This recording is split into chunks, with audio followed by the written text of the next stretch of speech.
Welcome to CreativiTEA with Syafire. This is a place where we express the ideas and the projects that we're working on in a talk show podcast-like format to get more comfortable with just sharing the process and the journey and not always needing to obsess about the outcome. And we'll be picking 3 of the eternal gems in the community, 3 of whose work we will be showing towards the end of the episode.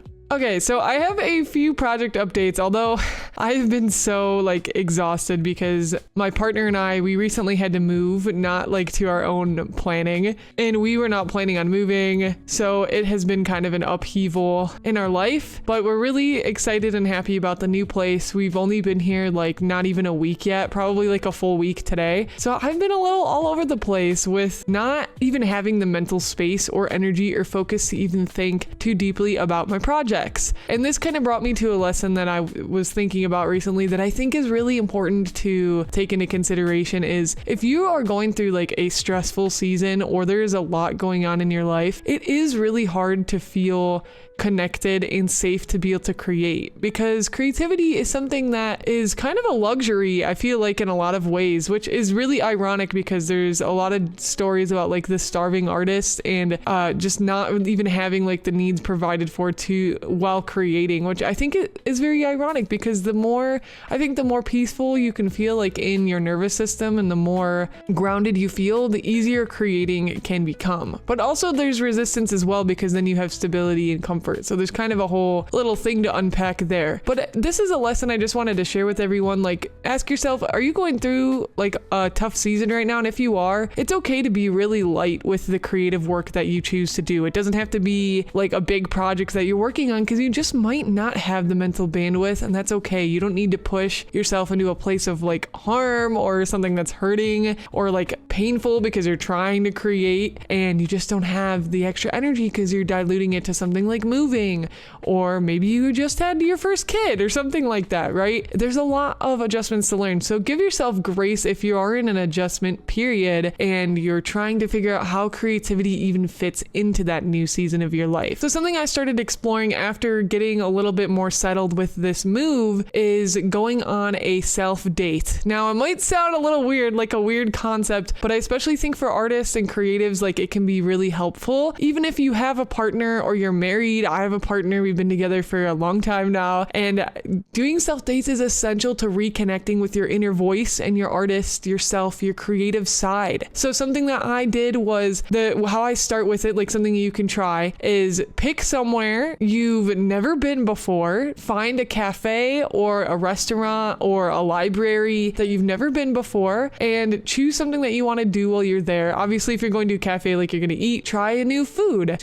Allow yourself to journey and explore because these new things can bring you inspiration and freshen up and motivate you. Creatives are all about the whimsicalness of life, and if you're able to make your life a story or very fairy tale the whole term of romanticizing your life, the more creative energy and inspiration and motivation you'll find to want to pour into your art and your projects and the things you're working on. For me, I went to this really cute Argentine restaurant. I got this sandwich that was a Swiss and prosciutto, hopefully I'm saying that right, sandwich, and it was the craziest bread I've ever seen. It was so freaking good. And my little latte they made me, I got a cafe mocha, and they did the little cute latte art, which was adorable, and that inspired me. And I dressed up super cute and really nice with a flower dress, and I put on that necklace that was a diamondy, not real diamonds of course but just this little diamond type necklace I had. I went over an extra and extravagant on purpose to make my life romanticized and a fairy tale, and it really helped me feel magical and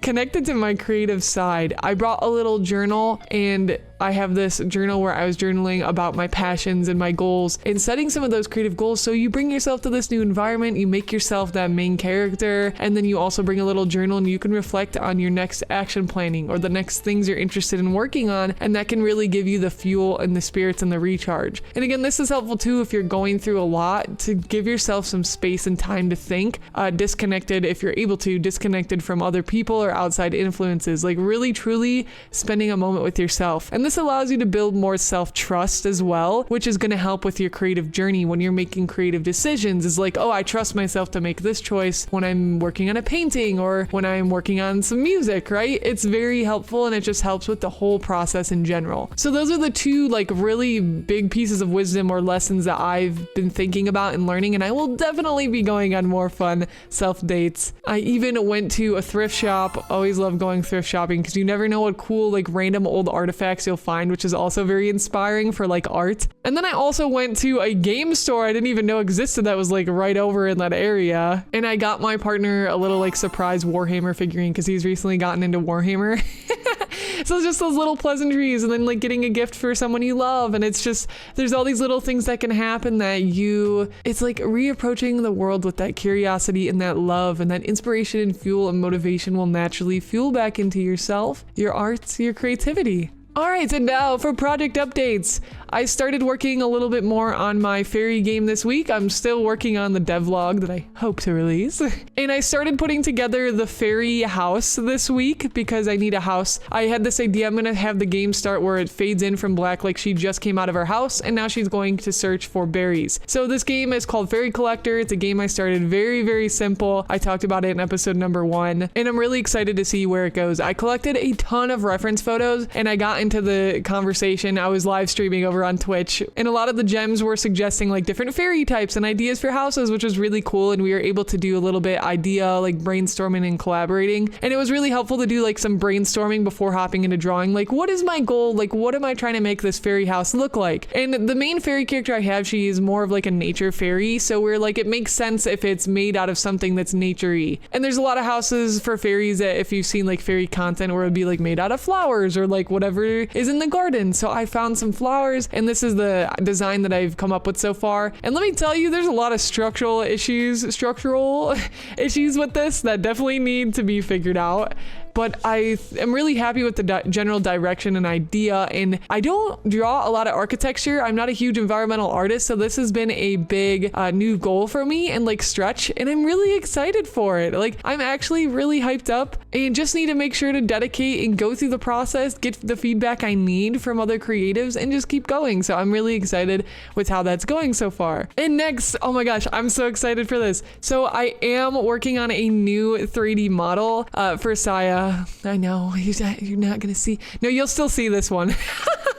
This one I'm gonna keep because the beauty of VTubing is you can use all your models, right? So yeah, I'm gonna be using a new model. It's gonna take a while for me to build, and I started with a base model that I found that I can use like commercially, and then I found a head and I attached those two, which I'm thinking of making a tutorial on, like attaching a head and a base. I can use them both for VTubing, and the reason I did this is because figuring out how to model, like I know some 3D modeling, but figuring out how to model a human from scratch and like a body from scratch is a whole extra like barrier I didn't want to face while already trying to like model the clothes and the hair and do eye texture. So it's okay to take some of those shortcuts, of course, in a way that gives credit to the artist. Make sure you're using it and you have the correct rights, that you're able to use it for VTubing. It's okay to take some of those shortcuts, like things like using V-Ray Studio, if it's going to cause barriers for you to get to the goals you want to. And you can make it a goal to go back. Like I want to go back and learn how to make the anatomy from scratch. But right now there's a lot of music goals. Like I want to make these music videos. I got really inspired by Iris, which is this VTuber group. And oh my gosh, I'm like really inspired and excited to do something like this for my future music channel. And I was like, okay, I'm gonna make a new model because I want to use a really nice model. And that's what sparked this whole idea. It's something I've been wanting to do for a while. And I'm using an outfit actually that an Eternal Gem made. A big shout out to Labrius, amazing artist, has done a ton of little designs for Syafire. And I'm gonna be using one of the references there for her outfit. So I'm starting the outfit. I haven't added any textures yet. I'm just trying to get the geometry, like the modeling done. And I attached the head and the body. So I got a long way to go and I have a lot to learn, and I'll be excited to keep y'all updated with that project, but it's gonna be amazing. Like I actually can't wait. And next I'm working on a future funk song. I've already made a good amount of progress on it and I got a little bit further. Future funk is one of my favorite genres, and I am still relatively new to music production, but I'm really hyped with how this is turning out so far. I'm gonna drop here a little clip of the progress I've made.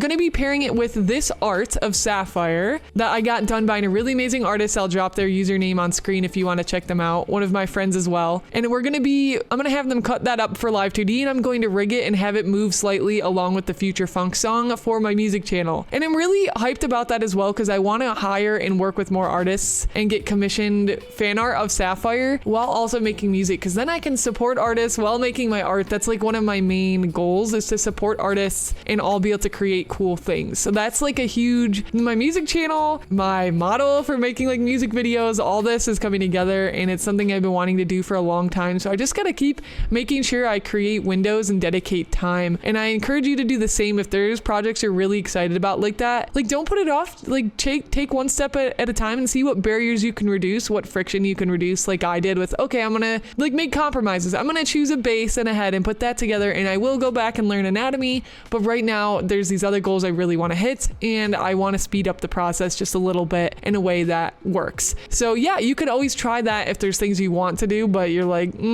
there's a lot of work involved, but let's like see what we can do to make it like slightly easier. You can absolutely lift some of those burdens off of your chest.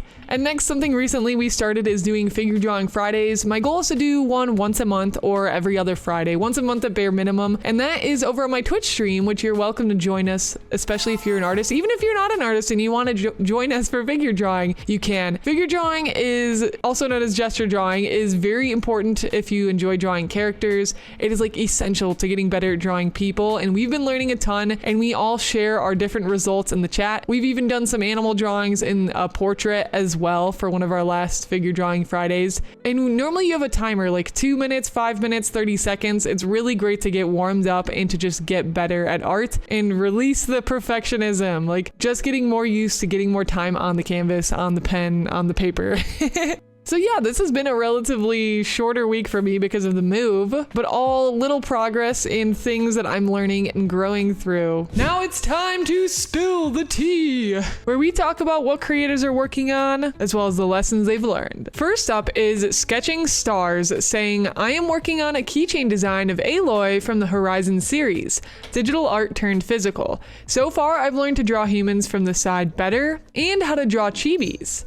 Next, I plan to color and shade it and then upload it to @goods for purchasing. Yo, I love the pose of this. This looks really great, and the face expression really captures this kind of smug version of her. Overall, this looks awesome, and I can't, if this is your first chibi that you've drawn, wow, you're doing an amazing job, because you said you learned how to draw chibis, and this just looks so good. Like, literally let me know when it's ready, because I will be buying it. Next is PickFairy. PickFairy says, I'm working on becoming a small shop artist. I'm not giving up even though my progress has been so slow, and that's something that I'm pushing forward to do no matter what. It's been quite a few years since I became an independent artist, and it's something I'm trying to continue to pursue more and more each passing year. Something I learned is that the friends that helped since the very beginning are always going to help you grow more to become what you will be, and I think it helps to remember you're not alone. I'm kind of a small artist now, but I'm hoping to grow my business/shop. That is so cool. Building a shop is no small task. It takes a lot of time, energy, and effort, so I'm really proud of you for that. And it's so cool to see everything here that you have going so far. I really like the shop layout. Your products are displayed very clearly, and I'm really excited to see it continue to grow. And I totally agree with you. Having friends, especially art friends or creative friends that understand the chaos it can sometimes be, can be really motivating and help with the long term. Next is Atsumori Kofuhara. I'm working on my 4th TTRPG live play. It is a long-form campaign called Night Below, played with the Castle and Crusaders rule set, and it is set to be my largest TTRPG live play yet. Key lessons I've learned from this project are how to effectively plan, work, build, and then execute a live media production with multiple participants and a live audience.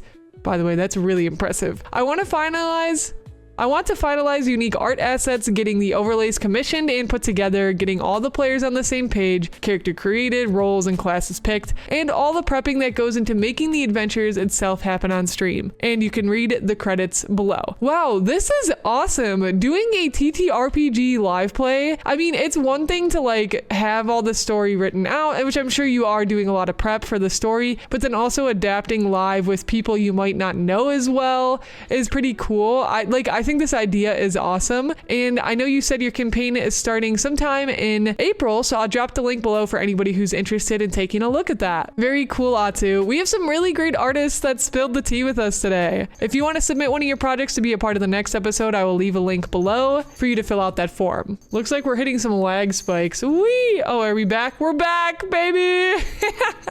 I was like, what is going on? Make sure to catch me live over on twitch.tv/Syafire. And I will leave you with this. Choose one project that you've been wanting to work on and carve out even 30 minutes of time this week for it. That will be your weekly challenge. I'll see y'all next time on CreativiTEA with Saya. Bye!